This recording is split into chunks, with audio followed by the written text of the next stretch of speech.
যতক্ষণ না পর্যন্ত এই স্বৈরাচারের পতন এবং নতুন সরকারের গঠন হচ্ছে ততদিন পর্যন্ত এই স্বৈরাচারের সিম্বল যে টি-শার্টটি সেটা আমি তুলব না। যে সবুজ জার্সি গায়ে দিয়ে হাসনাত আব্দুল্লাহ ফ্যাসিবাদের রক্তচক্ষু উপেক্ষা করে রাজপথে লড়াই করেছিলেন, সেই একই জার্সিতে আজ তিনি পা রাখলেন সংসদ ভবনে।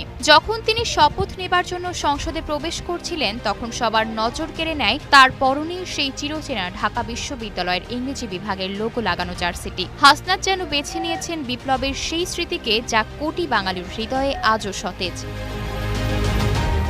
উত্তাল জুলাইয়ের রাজপথ আর সংসদ ভবনের শপথ কক্ষ, মাঝখানের সময়টুকু যেন এক রক্তঝরা বিপ্লবের সফল মহাকাব্য। জুলাইয়ের সেই দিনগুলোতে হাসনাত আব্দুল্লাহ ছিলেন আন্দোলনের অন্যতম প্রাণশক্তি। বৈষম্য বিরোধী ছাত্র আন্দোলনের সমন্বয়ক হিসেবে পুলিশের বুলেটের সামনে দাঁড়িয়ে শিক্ষার্থীদের সাহস জোগানো কিংবা ডিবি কার্যালয়ে বন্দী থেকেও আপোষ না করা, তার প্রতিটি মুহূর্ত ছিল সাহসিকতার গল্প। রাজপথ কাঁপানো সেই দিনগুলোতে তার গায়ের এই সবুজ জার্সিটি হয়ে উঠেছিল প্রতিরোধের এক অনন্য প্রতীক। আজ যখন কুমিল্লার ৪ আসন থেকে নবনির্বাচিত হয়ে তিনি শপথ নিতে এলেন, তখন সেই জার্সিটি যেন মনে করিয়ে দিচ্ছিল জনগণের অধিকার আদায়ের লড়াই রাজপথ থেকে এখন সংসদের ভেতরেও চলমান থাকবে।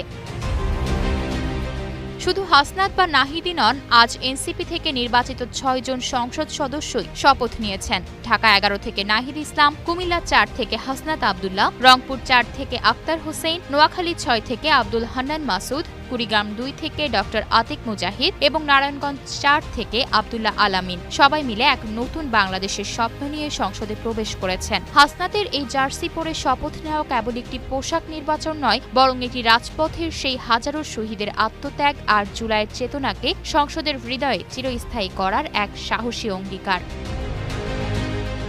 আয়েশা অর্থী, নিউজ ডেস্ক, গ্লোবাল টেলিভিশন।